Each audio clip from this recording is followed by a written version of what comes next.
न गोदिया में बैठे ए हो का सुना बोला से जिया पखलिया के ऐठे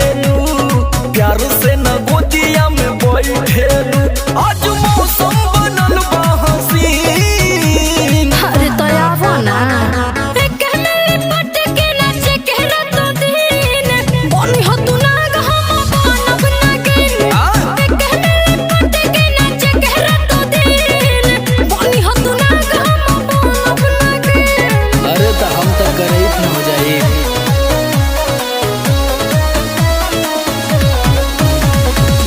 Presented by Taz Music।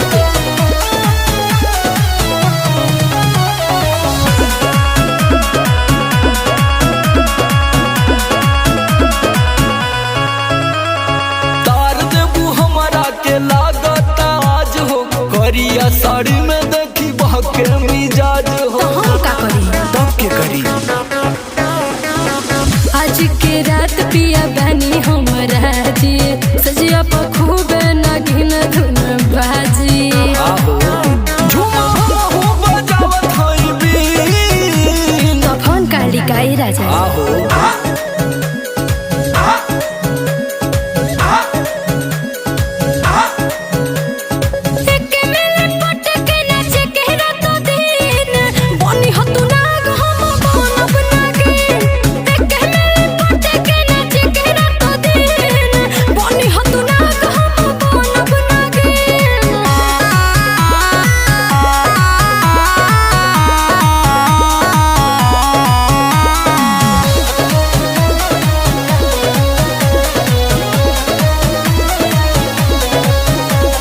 खुश बानी हम हो तोहार प्यार पाके हियरा जुड़ैलू कर जामे समा के अच्छा ऐसा बात बका हाँ हो